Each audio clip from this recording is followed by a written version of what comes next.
አዶናይ ህፃናትን ይዞ የሚዞረው ነገር እንዴት አየው?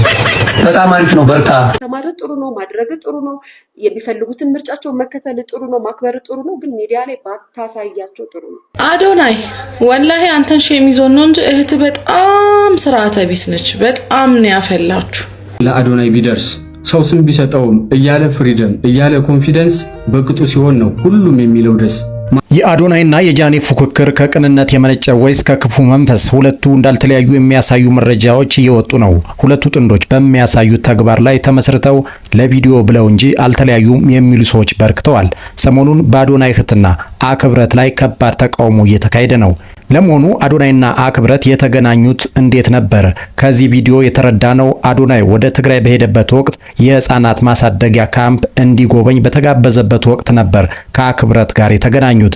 በዚህ ወቅት የአክብረት ቤተሰቦች አሁን እንግዲህ ማደጎ ቤት ሄጄ ያለ ህፃናትን ለመጎብኘት እዛን ያገኘዋት እና እዛ ስገባ በቃ ያየሁትን ተስፋዋ ነው፣ ፍላጎቷ ነው፣ አይኗ ላይ ነው ያየሁት። ታውቃለህ አስለቀሰኝ። እንደውም በቃ በጣም ነው ያለቀስኩት። እና እኔም ኮንፊደንት ነኝ ምናምን አለችኝና ምንድነው ኮንፊደንት ያደረገሽ? ለምንድነው ኮንፊደንት የሆንሽው አልኳት። የእፍረት ዋጋ ስለማውቀው አለች።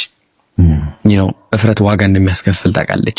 አይናፋር ከሆንክ ወይም ደግሞ የምትፈራ ከሆንክ የሚያመልጡ እድሎች ታውቃቸዋለችና በቃ እሱን ነገሯን ሳቀው፣ ኮንፊደንሷን ሳየው ያላት በቃ አረማመዷ ምናምን ታየኝ። መድረስ የምትችለው ደረጃ ለዚህች ልጅ ተስፋ መስጠት አለብኝ።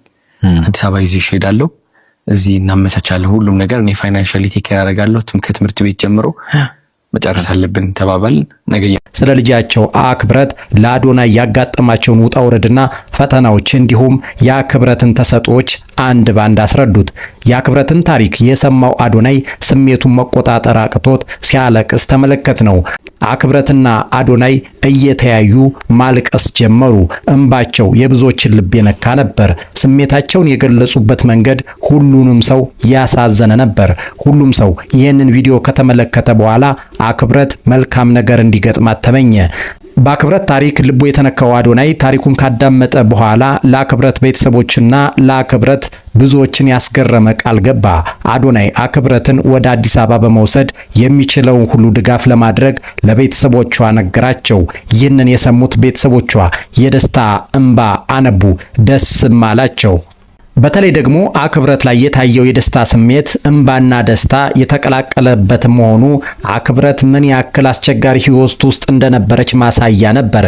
በዚህ መካከል አክብረት ሞዴልና ዲዛይነር መሆን እንደምትፈልግ ነገረችው። በዚህ መሰረት አዶናይ አክብረትን ወደ አዲስ አበባ ይዟት መጣ። ደማቅ አቀባበልም ተደረገላት። በዚህም እጅግ በጣም ደስ አላት። ከወራት በፊት አዶናይ አክብረትን የልደት በዓል በማክበር የምትወደውን የዲዛይነርነት ሙያ ሀብላ እንድትጀምር ምቹ ሁኔታን ፈጠረላት። የልብስ መስፊያ ማሽንና ሌሎች የስጦታ ዕቃዎችን አበረከተላት። ነገር ግን የአክብረት ልደት የተከበረው ቀናት ሲቀሩት ነበር። ይህ የሆነው አዶናይ ለስራ ወደ አሜሪካ ስለሚሄድና በዕለቱ መገኘት ባለመቻሉ ነበር። በዚህም አክብረት ደስተኛ አልነበረችም። ምክንያቱም ልደቱን በዕለቱ ከአዶናይ ጋር ማክበር ባለመቻሏ ነበር። አክብረት አዶናይ በዕለቱ ባለመገኘቱ ቅር ከመሰኘት በስተቀር ባደረገላት ነገር ሁሉ ደስተኛ ስለነበረች ደስታዋን በእንባ ገለጸችለት። አዶናይ ለአክብረት የሚያደርግላት እንክብካቤ ከልጅና ከእህት በላይ ስለሆነ አንዳንዶች አክብረት እህቱ ናት የሚል የተሳሳተ ሐሳብ ሲሰጡ ተመልክተናል። ነገር ግን አክብረት የአዶናይ ሐሳብ ትሆን ባደራ የተቀበላት ልጁ መሆኗን መግለጽ እንፈልጋለን። መልካም ምኞቴ ነው ይሄ ቪዲዮዬ ለአዶናይ ቢደርስ ሰው ስም ቢሰጠውም እያለ ፍሪደም እያለ ኮንፊደንስ በቅጡ ሲሆን ነው ሁሉም የሚለው ደስ። ማድረግ ስለምችል እድሉ ስላላት እንዳሻዋ እንድትሆን ተዋት ትፍቀድላት። በላይክና ኮሜንት ገምታ ዋጋዋን ነፃነት በሚል ስም አታጣም ነገዋን። ጎበዝናት አቅማላት ያንን አንክድም፣ ግን አቅጣጫ ሳያት እንዳትሄድ አግድም። ቀለል አርገን አይተን የጀመርነው ለሙድ ዋጋ አስከፍሎናል ዳርጎናልም ለጉድ። ኖርማል ነው በማለት ያረግነው ለፈታ እንድንገኝ አድርጓል ከማይሆንም ቦታ። ሌላውን ተተው ባንዳንድ አኳኋኗ በምትፖስተው ፖስት ሰዎች የሚሰጡት ልክ ያልሆነ ኮሜንት የሚያሳድረውን ከባድ ተጽዕኖ አይከብድም ለማሰብ። እናም እንደ ሐሳብ ሰተር ትበል ሰብሰብ። ዛሬ ሰው ባንታውቋት ስለወጣች ቫይራል የልብ ልብ አይነት ተሰምቷት ሞራል የሴትነት ወጉን ስርዓቱን ጥላ ቅጤለሽ እንዳትሆን ነገ ከነገ ኋላ አንዳንዱን ተይበላት ቆንጥጥ ስታፈላ። በወግ ባደብ ትሆን ሰው አይን አታስገባት። በአሁኗ ተጋርዳ ነገዋ እንዳይጠፋት እንደ ትልቅ ወንድም ምከር አትቆጣት። እጅ ላይ ስላለ ኢንተርኔትና ስልክ ሁሉ አይፖስትም ትሁን በእድሜዋ ልክ። ነፃነት በሚል ስም ጥሩ ነው ባፈጥን ደግ ነው ባቸኩል። አንዳንዴ አይን ያጠፋል ይበጃል ያሉት ኩል። ሆኖም ግን ሰሞኑን በአክብረትና በአዶናይ እህት ላይ ያልተለመደ የተቀናጀ የማህበራዊ ሚዲያ ዘመቻ መከፈቱን ተመልክተናል። ለመሆኑ ይህ ዘመቻ ከምን የመነጨ ነው? አዶናይ በአደራ በልጅነት የተቀበላት አክብረትና እህቱ ተመሳሳይ የእድሜ ክልል ውስጥ እንደሚገኙ ይታወቃል። እናም አዶናይ የአክብረትን የሞዴሊንግ ህልም ለማሳካት ያላሰለሰ ጥረት በማድረግ ላይ ነው። ህልሟን ለማሳካት መሟላት ያለባቸውን አንዳንድ ነገሮች እያሟላ ነው። ሞዴሊንግ የአክብረት ህልም ብቻ ሳይሆን የእህቱም ጭምር መሆኑን ከእህቱ አንደበት የሰማነው ጉዳይ ነው። ሁለቱ እንስቶች በአዶናይ ቅርብ ክትትል ህልማቸውን ለማሳካት እየሞከሩ ነው። ታዲያ ህልማቸውን ለማሳካት በሚሰሯቸው ቪዲዮዎች አንዳንድ ሰዎች ተገቢ አይደለም የሚል ቅሬታ እያሰሙ ነው። ለመሆኑ ቅሬታቸው ከምን የመነጨ ይሆን? አዶናይ ወላሂ አንተን ሼም ይዞን ነው እንጂ እህት በጣም ስርዓተ ቢስ ነች። በጣም ነው ያፈላችሁ እንዴ! አንተ ፌመስ ስለሆንክ አንተን ስለምንወድ እኛ እኮ መናገር ሼም ይዞን ነው እንጂ እንደ እድሜው አይደለም የምትሆነው። ማየት በሌለባት ሰዓት ሁሉን ነገር አይታ ማየት ባለበት ሰዓት ህይወት እንዳይሰለቻት እንዳያልቅባት ህይወት የምፈራላት ነገር ማለት ነው። እንዴ አንተ ብዙ ሴቶችን ትመክር የለ እንዴ? ለምን ለእህትህ ሲሆን ገሸሻልክ? ይህንን ሳትሰሙ በማንም እንዳትፈርዱ እስከ መጨረሻው አብራችሁን ቆዩ። በዚህ መንገድ ህልማቸውን ሀብለው ጀመሩ። ሁለቱም ተመሳሳይ የእድሜ ክልል ላይ ስለሚገኙ መንትዮች ይመስላሉ። አንዳቸውን ከአንዳቸው መለየት አይቻልም። ይህ ደግሞ ሁለቱ ለመጀመሪያ ጊዜ ታዋቂ አርቲስቶችና ብዙ ህዝብ በተሰበሰበበት ያሳዩት ፋሽን ሾው ወክ ነበር። በዚህም የተሳካ ትዕይንት ወክ ማድረግ ችለዋል። ታዲያ ሁለቱ እንስቶች በወንጪ ይህንን ሾው ካሳዩ በኋላ በአዶናይ ላይ ጠንካራ ትችትና ቅሬታቸውን ማሰማታቸውን ቀጠሉ። አንዳንዶች አዶናይም ሆነ እንስቶቹ ያጠፉት ምንም ነገር የለም፣ የተቃወሙ ሰዎች በቅናት የሰጡት ሐሳብ ነው ሲሉ፣ አንዳንዶች ግን ታዳጊዎቹ ያሳዩት ሾው ከነርሱ የማይጠበቅና ለመሰል ታዳጊዎች የማይመከር ነው በሚል የትችት ፍላጻቸውን ማሳረፋቸውን ቀጥለዋል። ዮኒ ማኛ የሁለቱን ታዳጊ እንስቶች ፋሽን ሾው ከደገፉት መካከል የሚጠቀስ ነው። አዶናይ ህፃናትን ይዞ የሚዞረው ነገር እንዴት አየው?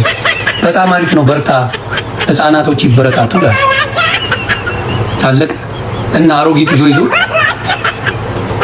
እና ዶማ። በአንጻሩ የታዳጊዎቹን ተግባር የነቀፉ ሰዎች አልጠፉም። እድሜያቸውን የሚመጥን ተግባር አይደለም በሚል ነቀፋ እያስተናገዱ ይገኛሉ። ሊያሾ አዶናይ የታዳጊዎቹን እንቅስቃሴ በእድሜያቸው ልክ እንዲሆን ተጽዕኖ ማድረግና ጣልቃ መግባት እንዳለበት የሰጠችው ሐሳብ ነው።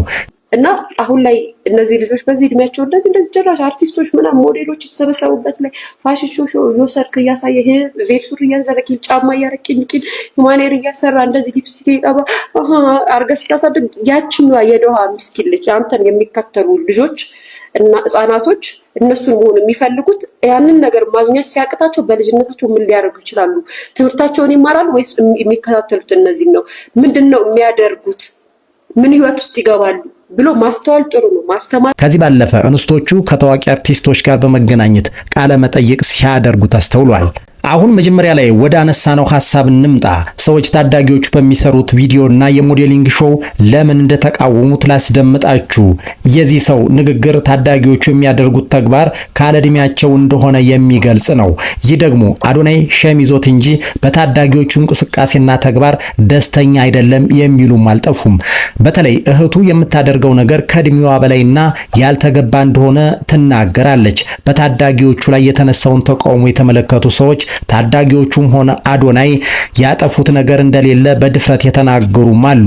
ከላይ የተነሳው ሐሳብ እንዳለ ሆኖ እንደ አጠቃላይ ታዳጊዎቹ ወደፊት ሀገር ከሚያስጠሩ ጥቂት ምርጥ ሞዴሎች መካከል እንደሚሆኑ ግን መመስከር አለመቻል ንፉግነት ነው። የሆነ ሆኖ የአክብረትን የመጀመሪያ የህይወት ውጣ ውረድ ስናስታውስ ያሳለፈችውን ፈተና ለመበቀል ትክክለኛ መንገድ ላይ እንደሆነች ይሰማኛል። ህልሟን በማሳካት ቤተሰቦቿንና ሀገሯን የምታስጠራ ሞዴል እንደምትሆን አልጠራጠርም። ይህ ማለት የአዶናይ እህት ህሌናን መርሳት አይደለም። ግን ሁለቱ የመጡበትን መንገድና እድል ስንመለከት የአክብረት የመሆን ከፍተኛ እድል አለው። እናም ለሁለቱ ታዳጊዎች ህልም መሳካት ምኞቴን በአክብሮት ገልጻለሁ። እኛም የአዶናይ እህቶች አክብረትና ህሌና ህልማቸውን ለማሳካት በሚሰሩት የሞዴሊንግ ስራ ላይ የተሰጡ አዎንታዊና አሉታዊ ሐሳቦችን በዚህ መንገድ በመከተብ በዚህ መንገድ አቀረብንላችሁ። ከላይ የቀረቡት ሐሳቦች በሙሉ ከግል አስተያየት የጸዱ መሆናቸውን መግለጽ እፈልጋለሁ። እናንተ የተሰማችሁን ሐሳብ በጨዋ ደንብ ለታዳጊዎቹ ይሆናል ይበጃል የምትሉትን ሐሳብ በሙሉ በጨዋ ደንብ በኮሜንት መስጫ ሳጥኑ ላይ ያስቀምጡልኝ። ሌላው የአዶናይና የጃኒ ጉዳይ በአነጋጋሪነቱ ቀጥሏል። የአዶናይና የጃኒ ፉክክር ከቅንነት የመነጨ ወይስ ከክፉ መንፈስ? ሁለቱ እንዳልተለያዩ የሚያሳዩ መረጃዎች እየወጡ ነው። ሁለቱ ጥንዶች በሚያሳዩት ተግባር ላይ ተመስርተው ለቪዲዮ ብለው እንጂ አልተለያዩም የሚሉ እንዳሉ ሁሉ በተቃራኒው ተለያይተዋል የሚሉ ሰዎች በርካቶች ናቸው። አዶናይና ጃኒ በየዕለቱ አብረው ቪዲዮ የሚሰሩትን ሰዎች ስንመለከት ተመሳሳይና አንድ አይነት ናቸው ይላሉ።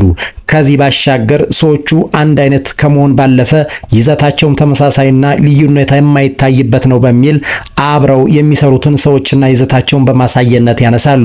ሌሎች ደግሞ በፍጹም ሁለት ተጽዕኖ ፈጣሪዎች ከተመሳሳይ ሰዎችና የሚሰሩት ይዘት ይመሳሰል እንጂ ላይገናኙ እስከ መጨረሻው ተለያይቷል የሚል መከራከሪያ ነጥብ ያነሳሉ። የሰዎችን ሐሳብ በዚህ መንገድ አቀረብንላችሁ። ሁለቱ ተጽዕኖ ፈጣሪዎች የሚመቻቸው እንዲመርጡ ከማድረግ ውጭ ወገንተኝነት ማሳየት ተገቢ አይደለም የሚል እይታ አለን። በአዶናይና በእህቶቹ መካከል የተነሳውን ተቃውሞ እንዲሁም በአዶናይና በጃኒ መካከል የተፈጠረውን አነጋጋሪ ጉዳይ በዚህ መንገድ በመከተብ አቀረብንላችሁ። ለቻናላችን ቤተሰብ ያልሆናችሁ ሰብስክራይብ በማድረግ አጋርነታችሁን አሳዩ። ቤተሰብ የሆናችሁ ደግሞ መረጃውን ላይክ እና ሼር በማድረግ ተባበሩ እያል በቀጣይ እስከምንገናኝ ሰላም።